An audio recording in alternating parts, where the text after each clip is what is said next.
Welcome friends. तो market ने तो सब कुछ जो कहा था पिछले हफ्ते हमने कर दिया है और ऑलमोस्ट कई जगह पे टारगेट अचीव हो गए हैं, कुछ जगह पे भी थोड़ी गैप बाकी है और नीचे गिरने के चांसेस हैं मार्केट के भी। लेकिन अभी फिलहाल जो बाइंग आई है और जो फ्राइडे को जो बाइंग हुई है वो बहुत स्ट्रॉन्ग बाइंग थी, इसमें कोई शक नहीं है। लेकिन ओवरऑल डेटा को अगर देखा जाए तो एफआईआईज ने ज़्यादा सेलिंग करी है कंपेयर टू व्हाट डीआईआईज ने बाइंग करी। तो इसका मतलब तो ये है कि माल मिल रहा है अभी भी रिटेल को जब माल मिल रहा होता है तो मार्केट कोई बड़ा अपमूव नहीं देने वाली होती, ये बात तो तय है। सो ओवरऑल अंडरस्टैंडिंग मार्केट में डेटा की ये है कि अभी भी ये मार्केट सेल ऑन राइज की है। कारण ऑप्शंस का डेटा नेगेटिव में है, इसमें कोई शक नहीं है। फ्यूचर्स जो है वो कंपैरेटिवली कम बढ़े हैं, जितनी बड़ी बढ़त स्पॉट में आई है वो उतनी बढ़त फ्यूचर्स में नहीं दिखी है। और ऑब्वियसली फ्यूचर्स में प्रीमियम बहुत ज़्यादा, नया महीना नई सीरीज शुरू हुई है तो अभी इसका प्रीमियम जो है वो थोड़ा सा इरोड किया जाएगा। तो फ्यूचर बाय भी बहुत ज़्यादा समझदारी का काम नहीं होगा। अभी इस टाइम पे ऑप्शन सेलिंग सबसे ज़्यादा बढ़िया पैसा देने वाली है।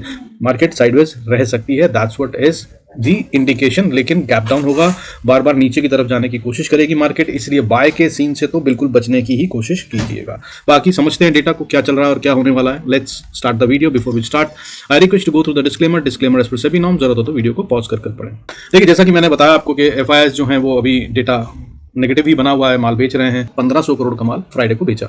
और डीआईआईज ने, डोमेस्टिक इंस्टीट्यूशनल इन्वेस्टर, घरेलू निवेशकों ने, जो बड़े वाले हैं, उन्होंने 313 करोड़ का माल खरीदा है।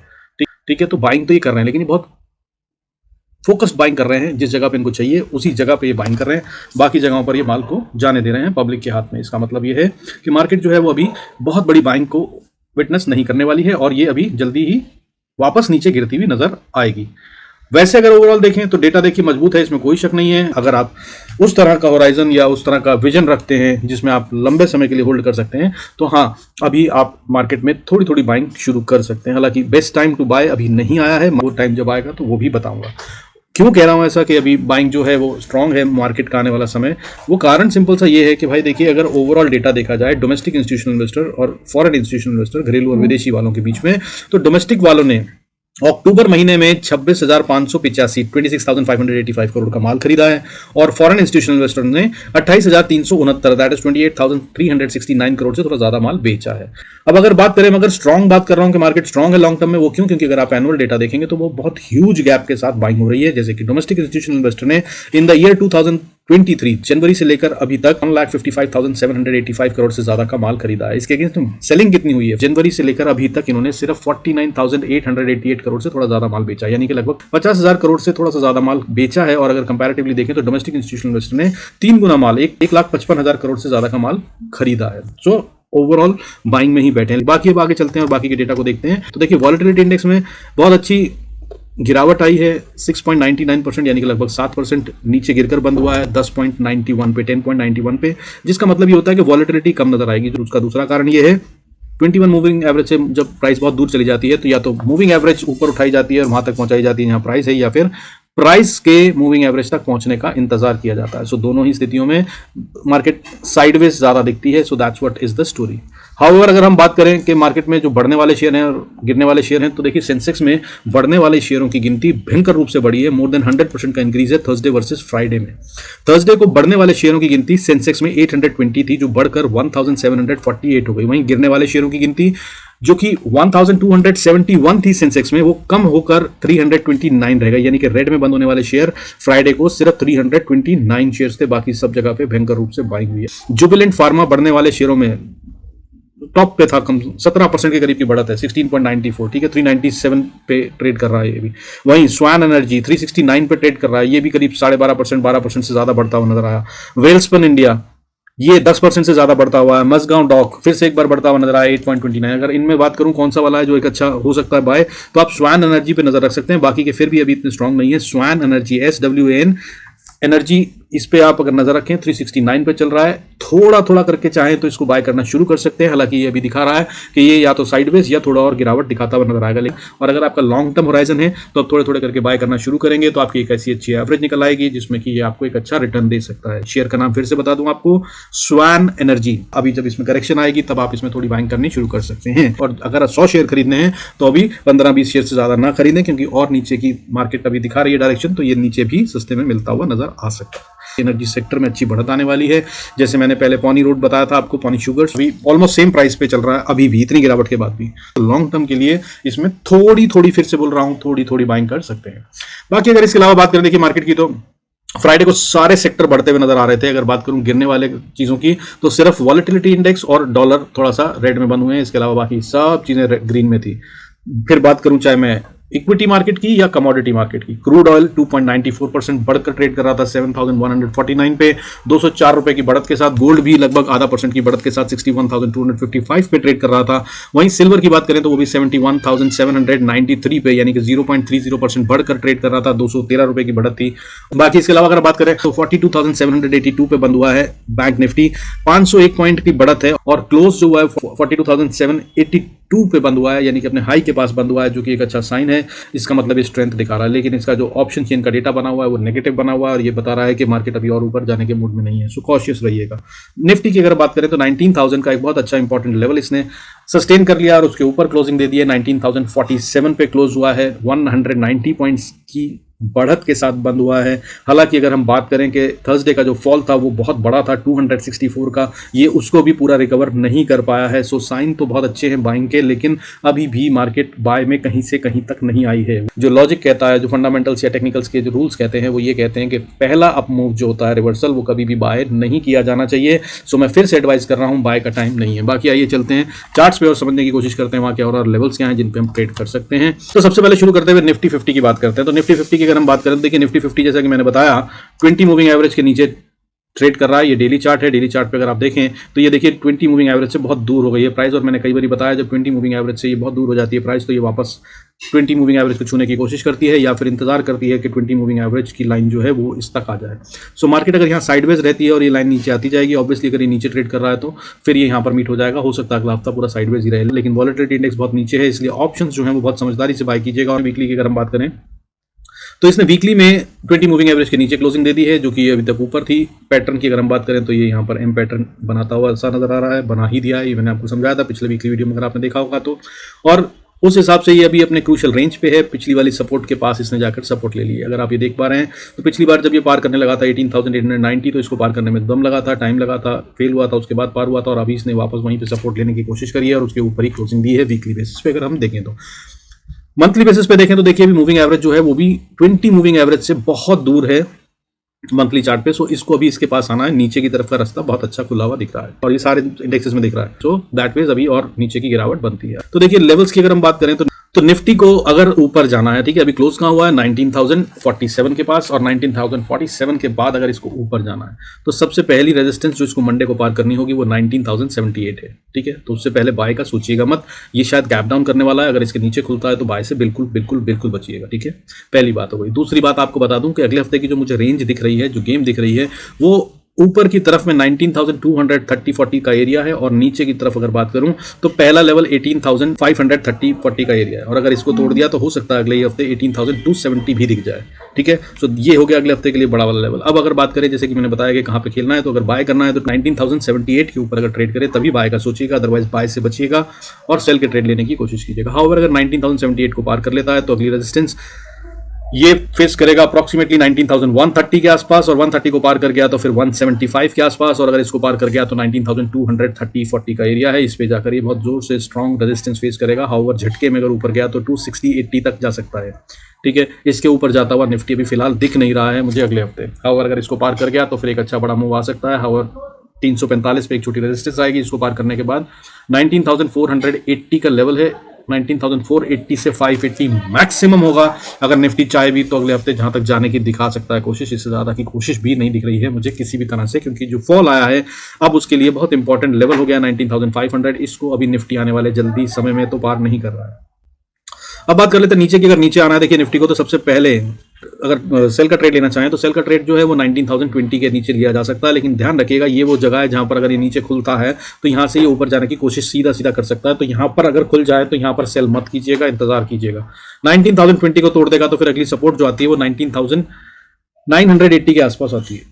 अब अगर इसने 19,980 को तोड़ दिया, 18,980 को, तो फिर ये 18,920 तक जाता हुआ नजर आएगा, और अगर इसको तोड़ दिया तो फिर बाउंस की जो उम्मीद है वो 18,870 से 830 ये वो एरिया है जहां पे very high probability and possibility कि अगर निफ्टी यहां पे आया तो रुकेगा या फिर वापस बाउंस बैक करने की कोशिश कर सकता है या यहीं पे टाइम बिताए। हाउएवर अगर इसको भी तोड़ दिया तब ये फिर नीचे जा रहा है, फिर जो सपोर्ट्स हैं वो छोटी छोटी सपोर्ट है, फिर स्टॉप लॉस ट्रेल शुरू कर दीजिएगा। इसके नीचे अगर गया स्टॉप लॉस ट्रेल कर जितना बड़ा प्रॉफिट ले सकें वो लेने की कोशिश कीजिएगा। क्या होंगे लेवल्स?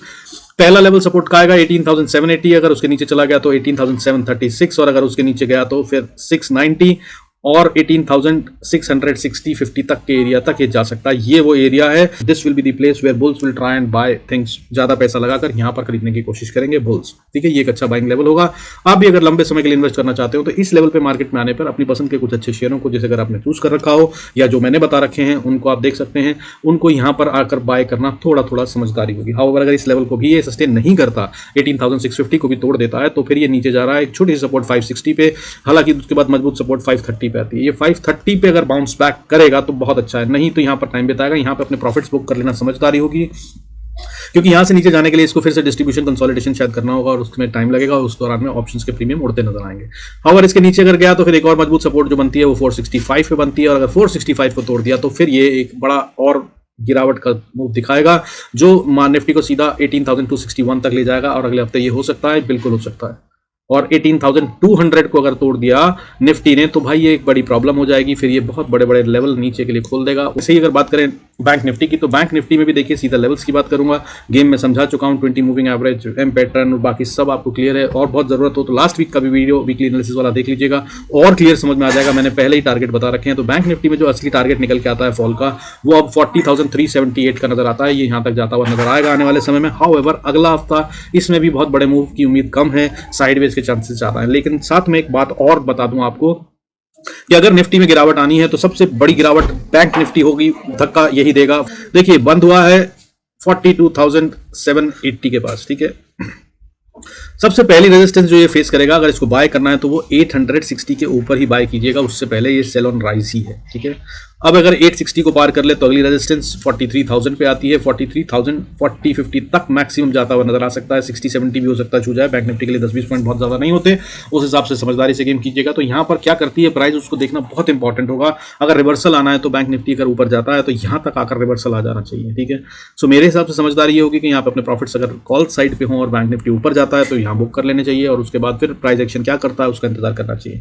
हाउएवर अगर इसने 43,100 को पार कर लिया तब इसमें थोड़ा सा अच्छा मूव आता हुआ नजर आ सकता है और ये ऊपर की तरफ में 43,380 से 430-40 तक जाता हुआ नजर आ सकता है, आराम से जा सकता है। अगर इसने 43,000 को पार करा तो अनदर 300-400 पॉइंट्स का गेम इसमें बनता है, उसको राइड करने की कोशिश कीजिएगा अगर आता है तो। और अगर इसको पार कर गया तब ये 43,600 तक आराम से जाएगा। 600 से 660-70 का एरिया बनता है, यहां तक ये रेजिस्टेंस फेस करेगा। और in fact to be on a safer side बहुत इंपॉर्टेंट लेवल 43,850 से 880 का एरिया, यहां पर बैंक निफ्टी जरूर स्ट्रॉन्ग रेजिस्टेंस फेस करेगा। और अगर ऊपर जाना भी है तो यहां पर बहुत स्ट्रॉन्ग कंसोलिडेशन चाहिए होगी, यानी कि यहां पर बैंक निफ्टी को टाइम बिताना होगा, यहां पर अच्छे से बाइंग होगी और फिर उसके बाद ही नेक्स्ट मूव आएगा। बाकी आगे चलते हैं, नीचे की तरफ बात करते हैं। अगर बैंक निफ्टी को नीचे आना तो देखिए सबसे पहली सपोर्ट जो इसके पास है वो 42,750 है।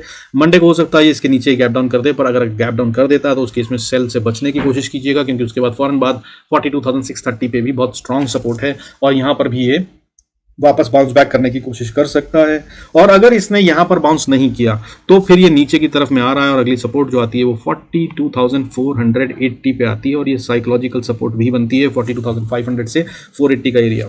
यहाँ पर इसे टाइम बिताना चाहिए आइडली, लेकिन अगर ये ट्रैप करा इन्होंने बायर्स को तो हो सकता है कि यहाँ पे बिल्कुल भी टाइम ना बिताए। तो यहाँ पर अपने स्टॉप लॉस पर छोटे ट्रेल कर लीजिएगा, क्योंकि या तो यहाँ पे सुपर कैंडल बनती नजर आएगी और सबसे बड़ा तेज फॉल जो है वो यहीं आएगा, या फिर यहाँ पर टाइम बिताएगा बैंक निफ्टी और उसके बाद नया फॉल दिखाएगा या बाउंस बैक करेगा, ठीक है। इसको अगर तोड़ दिया तो नेक्स्ट लेवल क्या होगा, छोटी सी सपोर्ट 42,130 की आएगी, यहाँ के बाद आपको एक अच्छा खासा 400 पॉइंट का फॉल मिलता है। और अगर इसको बाउंस करना है तो स्ट्रॉन्ग सपोर्ट जो बनती है वो 41,960-70 के पास बनती है। ये वो एरिया है जिस पर फिर से ये डिस्ट्रीब्यूशन करेगा और उसके बाद नेक्स्ट फॉल दिखाने की कोशिश करेगा, या फिर वही सुपर कैंडल से पार करता नजर आएगा। उसके आगे नीचे का लेवल जो बनेगा सपोर्ट का वो 41,793, उसके बाद 41,500 तक ये जाता हुआ नजर आएगा। और अगर उसको भी अब नहीं बचा पाया अगले हफ्ते तो 41,245 और उसके बाद फिर 40,744 और उसके बाद फिर जो टारगेट मैंने दे रखे हैं एम पैटर्न के हिसाब से वीकली वीडियो में, लास्ट वीकली वीडियो को आप देख सकते हैं समझने के लिए, तो वो 40,370 तक ये जाता हुआ नजर आ सकता है। हाउएवर झपकी मारता हुआ गया तो ये 40,000 को भी छू सकता है और वहां यहाँ से ये जरूर बाउंस बैक करने की या साइडवेज होने की कोशिश करेगा। अगर ये फॉल अगले हफ्ते ही आ जाए तो मैं हैरान नहीं हूँ। और मंडे के लिए अगर हम बात करें तो मुझे लगता नहीं कि बहुत बड़ा फॉल आ रहा है। 42,500 बहुत स्ट्रॉन्ग सपोर्ट का काम करेगी मंडे को, और अगर वो टूटी तो मैक्सिमम 42,100 तक बैंक निफ्टी स्पॉट की बात है जाता हुआ नजर आ रहा है। कंफ्यूज मत होइएगा, फ्यूचर से मत कंफ्यूज कीजिएगा, ठीक है। अब बात करते हैं फिन निफ्टी सर्विसेज की, और फिन निफ्टी की अगर हम बात करें तो देखिए फिन निफ्टी सर्विसेज में तो अभी मेरा टारगेट अचीव ही नहीं हुआ है। जो मैंने पहले बताया 50% अचीव हुआ है, वो टारगेट था हमारा 18,900। अगर इसकी बात करूं तो बड़ा वाला टारगेट जो पैटर्न इसने बनाए हैं, जो मैंने पिछले वीकली वीडियो में समझाया था, उसको जरूर देख लीजिएगा। तो उस हिसाब से 18,330 तक ही जाता हुआ नजर आ सकता है, ठीक है। लेकिन कितने टाइम में जाएगा वो एक स्मार्ट बात होती है, तो उस हिसाब से हमें तो ऑप्शंस के हिसाब से ट्रेड करना है। तो but bottom line the analysis says कि ये 18,330 तक जा रहा है, 300 को छुएगा तब ये वापस बाउंस बैक करके वापस आएगा। अभी फिलहाल जितनी बड़ी डिस्ट्रीब्यूशन इसने करी है, काफ़ी टाइम से ये यहीं पे ट्रेड कर रहा था ऊपर एक लेवल पे, और उसको अब इसने ब्रीच कर दिया है। और अगर उस हिसाब से देखें तो ये नीचे जाने के लिए काफ़ी बढ़िया डिस्ट्रीब्यूशन कर चुका है, और उसमें से अभी इसने 50% रास्ता ही पार करा है। तो अब लेवल्स की बात करते हैं। लेवल्स की अगर हम बात करें, देखिए छोटे छोटे प्रॉफिट लेने की कोशिश कीजिएगा। मैं बता रहा हूँ खतरनाक होगा। फिर निफ्टी बहुत तेज मूव करेगा, और बैंक निफ्टी से खेलने के लिए फिर निफ्टी का इस्तेमाल होगा, और निफ्टी से खेलने के लिए मिड कैप निफ्टी का इस्तेमाल होगा।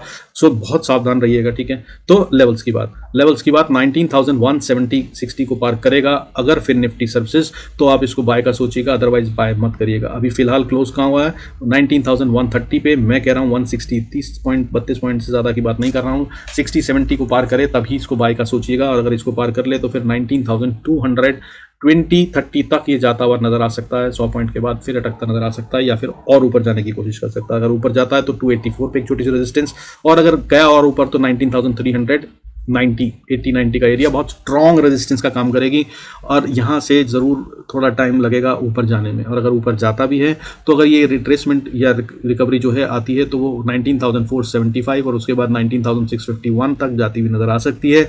और इसको पार करना फिन निफ्टी के लिए अगले हफ्ते इम्पॉसिबल सा लग रहा है, लेकिन अगर इसको पार कर लिया तभी असली बुल्स की ताकत नजर आएगी, और फिर माना जाएगा कि बियर्स की ग्रिप से मार्केट निकलती नजर आ रही है। और ये होता हुआ अभी फिलहाल नजर तो आ नहीं रहा है, ठीक है। लेकिन लेवल क्या होगा अगर इसने इसको पार कर लिया तो फिर 19,880-90 तक ये जाता हुआ नजर आ सकता है, और अगर इसको पार कर गया तो फिर 19,980-90 या फिर 20,000 ही मान लीजिए, वहां तक के लिए फिर निफ्टी गेम हो जाएगा, और ये वहां तक जाने की कोशिश कर सकता है। हाउएवर डेटा सजेस्ट नहीं कर रहा है कि किसी भी तरह से ये ऐसी कोई कोशिश करने वाला है और ये नीचे जाता हुआ नजर आएगा। तो नीचे के लेवल्स क्या हैं देखिए, अगर इसको सेल करना है तो देखिए 19,070-75 के नीचे ये वीक हो जाता है। बहुत अच्छे से डिस्ट्रीब्यूशन हुआ है लास्ट, अगर फ्राइडे की लास्ट सेशन की अगर हम बात करें तो कई घंटे इसने यहाँ बिता दिए हैं, और ये इसी जगह पर कुछ करता रहा है। और ये जो कुछ करता रहा है, क्या ये डिस्ट्रीब्यूशन है या ये कंसोलिडेशन है? कंसोलिडेशन है तो भाई ऊपर जाना चाहिए, लेवल्स बता दिए। अगर डिस्ट्रीब्यूशन है तो ये नीचे की तरफ में आते ही जैसे ही 19,050 को पार करे तो सेल कर दीजिएगा। हालांकि अगर ये नीचे खुल जाता है गैप डाउन,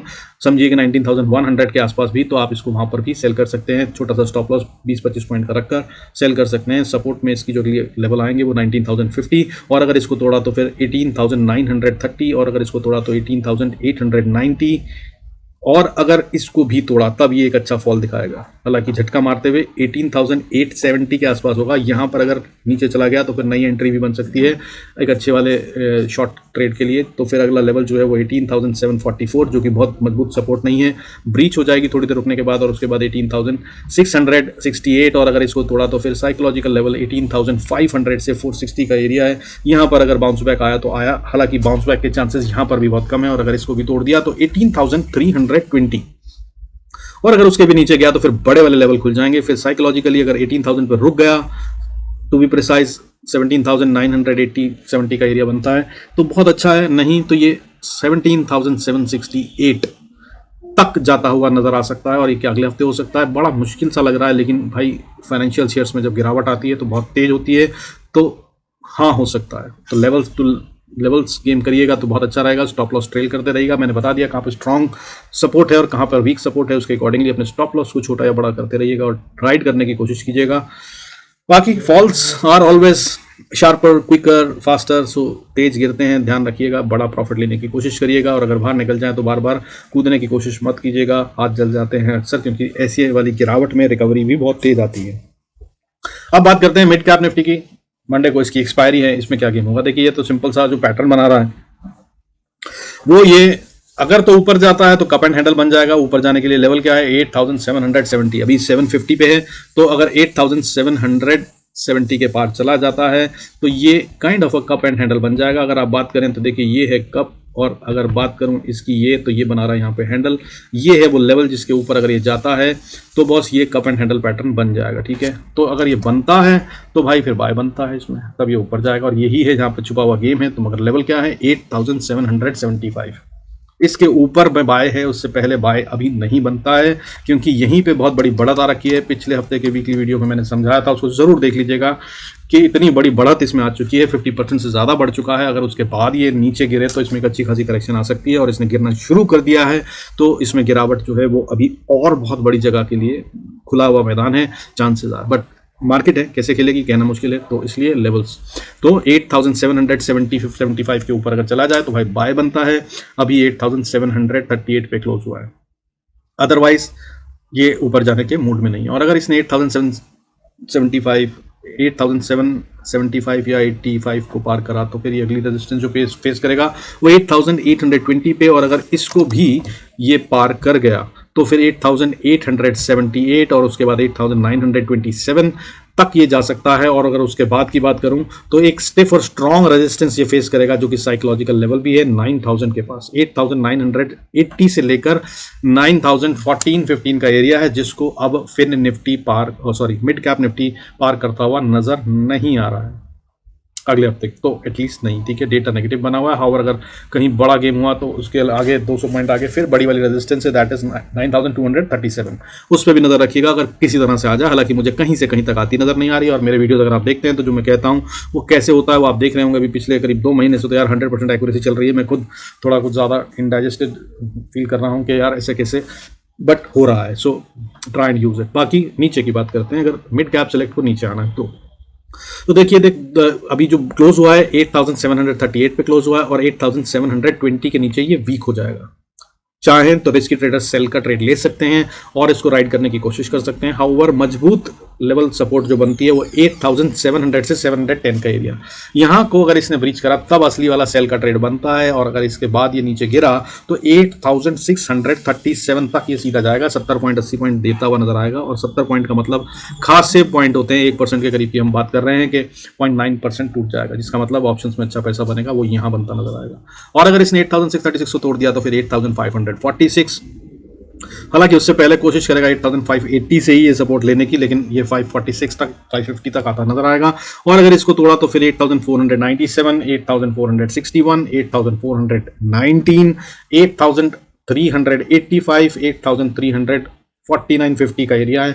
यहाँ तक तो मिड कैप निफ्टी अगर गिरने पे आया तो आराम से ट्रेवल करता हुआ नजर आ सकता है। इसमें सिर्फ एक मजबूत सपोर्ट है, वो है 8460 से 500 का एरिया। यहाँ पर हो सकता है कि अगर इसको गिरना भी है तो टाइम बिताए, या फिर अगर इसको बाउंस लेना है तो वो यहीं पे बाउंस लेता नजर आए। हाउएवर अगर इसने 8350 को तोड़ दिया तो फिर सीधा 100 पॉइंट छोड़ता हुआ नजर आएगा, 8258-60 तक ये जाता हुआ नजर आ रहा है। और ये वो एरिया है जहां पर इसको टाइम बिताना चाहिए।